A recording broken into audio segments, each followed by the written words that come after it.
Morning. Well, as you can tell, I got my hair cut. He did a very good job, I thought. I guess when they go to barber school, they know how to cut anybody's hair. But hello, this is Barbara from Little Rock, and Connor's out. Of course, you know where we are. We're on our adventure at the doggy park today, and it's just beautiful. I just wanted to show you my new haircut, but the Altheas and Rosa Sharon are blooming, and the doggy's barking up on the hill. Uh, he barks every morning. I don't know if he actually sees us out walking, or or his mama goes to work about the same time I come out here. I don't know which. Slept pretty good last night, and I'm hoping you've got a big day planned. It's Saturday.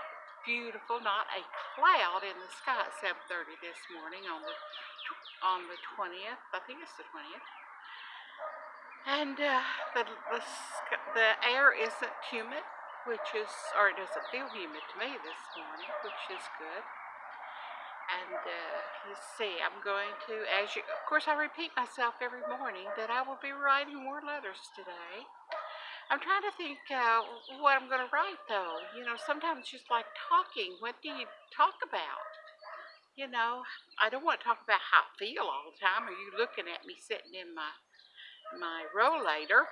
Oh, and at the dog park, and watch Poopy and Doggy, Connor out there running around. But, anyway.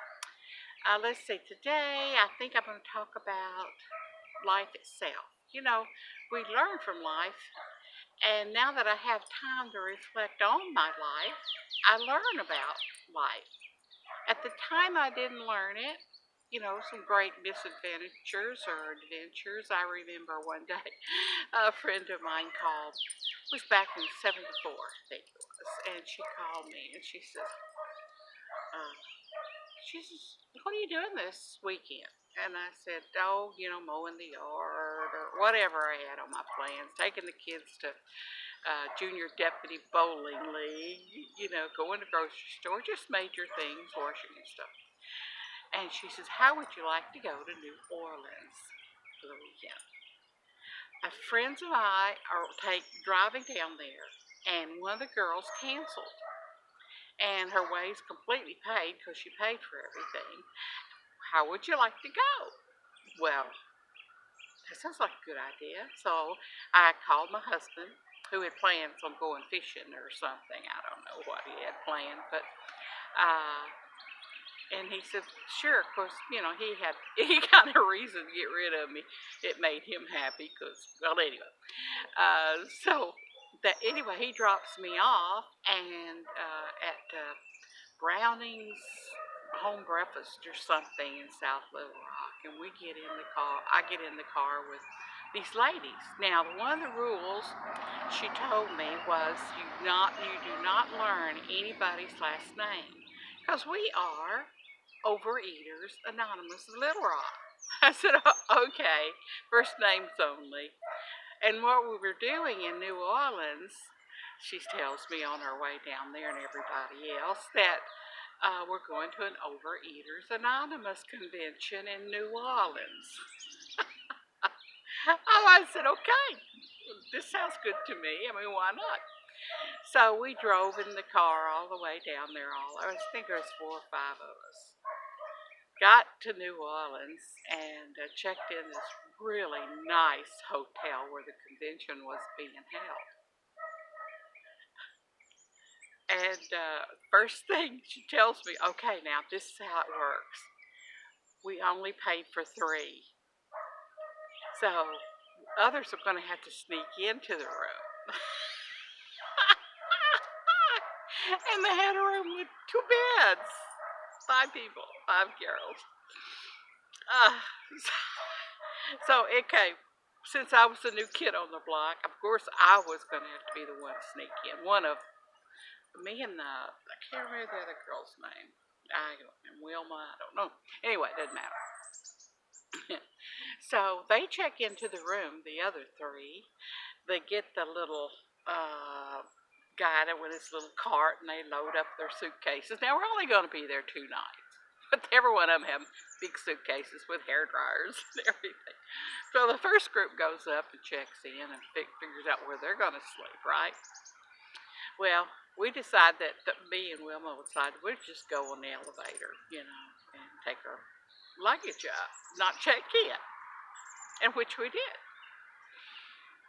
And we got in the room, and there was 5 girls. They were all over the beds and on the chairs, so Wilma and I decided we had to find a place to sleep. So some of the other girls said, "Okay, you can cuddle up with this room and this bed and this bed." And so one of them decided, "No, no, no, no, I'm sleeping on the couch," because they had a couch that made into a bed.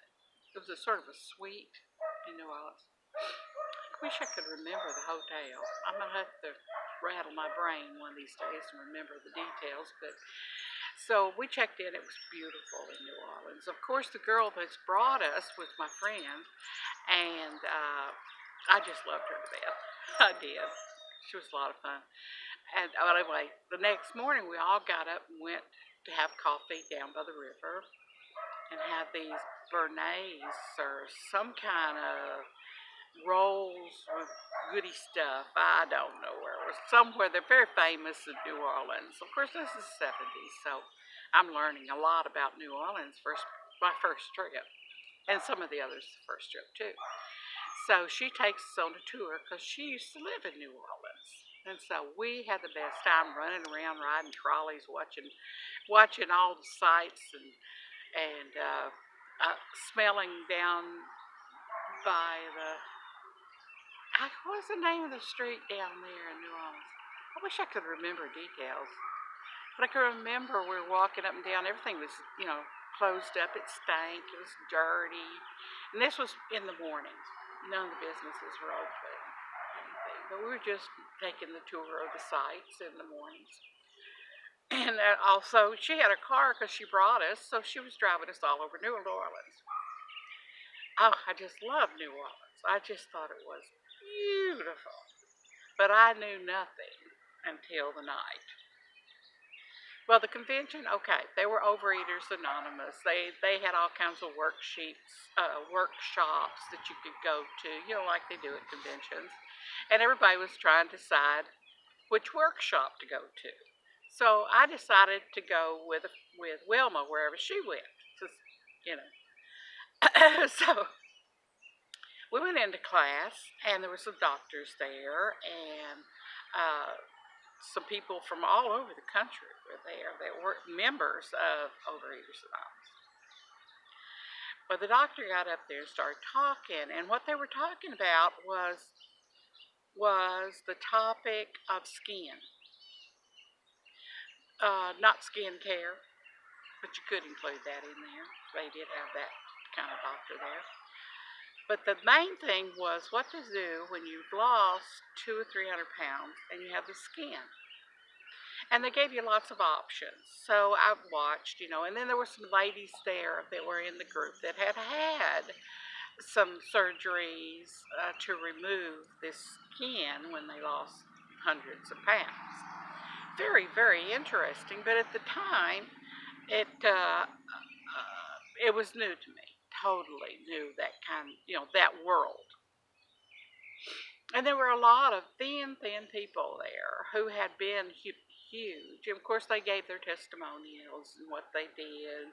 And so then we went to another workshop where it talked about flesh on the face, the extra skin on the face. And so it's all kinds of different subjects, which was an eye-opener for me. But there were some beautiful people there that had transformed themselves. Now, this still is in the 70s, 1970s, not age 70s. Anyway, so this one lady, beautiful black woman, tall, long hair, I mean, just gorgeous. She was dressed to the hilt. And we followed her, and then we befriended her and had lunch with her at the convention, where they have feed you. Well, they have, the menu was really good to seafood and stuff. So we ate, and it was just like being a queen, and or a princess or something. They fed us so unique food I've never had before. And we ate with, what was her name? Something like Beulah or Bella, or anyway, I'll call her Belle. I don't remember her name. She's a beautiful woman. And so we were sitting there around the table, and she was talking about how far she had come. It had taken her 5 years to lose 300 pounds. She showed us pictures of her and how she had transformed, and how she was talking about, one of the girls says, well, how's your sex life changed? And I think she was probably in her 40s, maybe 35. And she said, it used to be good when I was heavier. She said, I enjoyed it more. It was more fun. Men seemed to like that I was heavy and fleshy because they could just get lost in the boobs and everything. And she says, but since I've lost all this weight, she says, it's a little harder. I think on them and on me. And one of the girls says, what do you mean harder on you or them? It says, because I just want it all. Before, I just laid there and enjoyed. Now I have to, oh, yeah, I'll do that. Okay, I'll do that. Because they think I'm a doll or something. So we're just laughing, and, everybody else is looking at us there in the restaurant, in conference, or wherever everybody else was. And so afterwards, we were enlightened of other things. Of course, I won't talk about it. But but we saw her all over town, as we were taking breaks in the afternoons and stuff like that, taking tours and being in workshops. And we would see her at different places. She was a beautiful woman. Well, towards the end of anyway, I'll come back to Vale. So the first night we were there, we went all along the strip there, and there was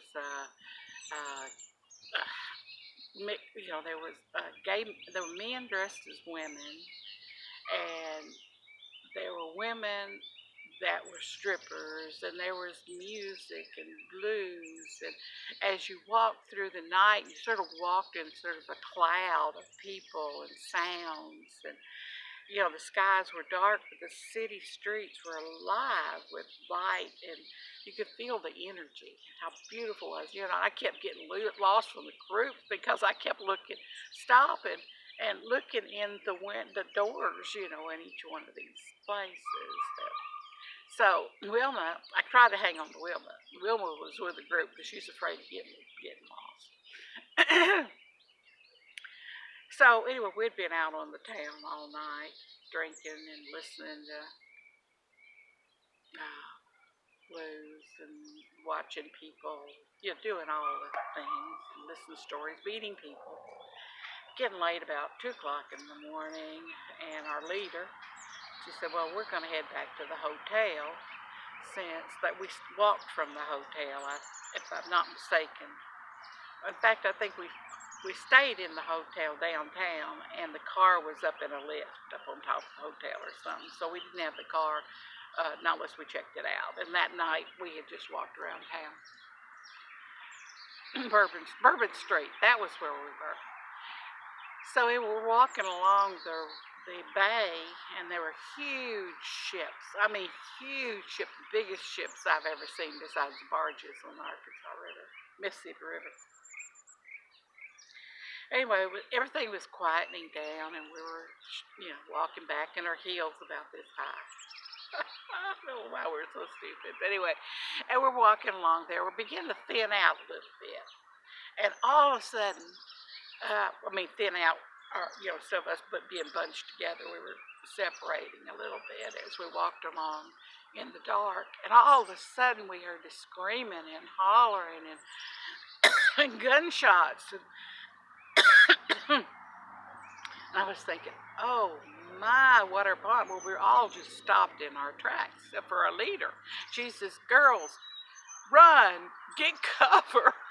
So we're running at our heels trying to get covered. All of a sudden, we heard something going over the tops of our heads, and we didn't know whether to hit the ground, get behind a trash can, or, run towards one of the ships. We didn't know what to do. And the guy was yelling and screaming at the other guy, and all of a sudden this guy runs past us, and another above him. And when we realized after they passed us, and they stopped throwing we thought they were Odo cocktails or whatever they were called, and they were beer cans. So they had opened the beer cans and threw them over us, and they were playing a trick.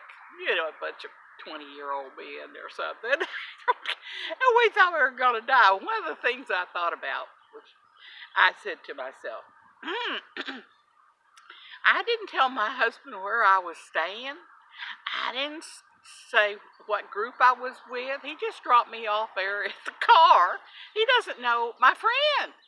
And I'm thinking, okay, as I'm running, and before we figured out his beer can, I said, he doesn't know where I am, and I could be dead. And he'd say, well, last time I saw her, I put her in a car. Going to New Orleans. I can see him now. But of course, I didn't die.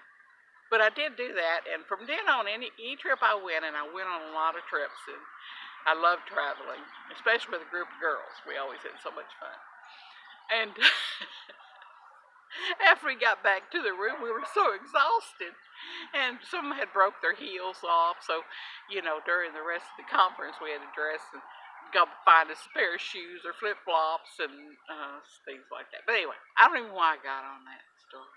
I don't even know. But I did go back to New Orleans again about 10 years later, and took my daughter on her birthday to New Orleans for a Methodist, a Methodist business and church administrators meetings, which I was involved in at that time. It was an international meeting. I took my daughter, and it was a whole different experience. Both of them beautiful. Well, that's enough for today. But remember, God has you in His hands. And pray for Mother Earth. And we'll see what today brings. Have a good day. Remember wonderful memories, and scary ones, and happy ones. Don't lose them, because you lived them. And you need to relive them again now that you have time to really think about what you did. Okay. Have a great day. Stay happy. And smile. Smile. Bye-bye.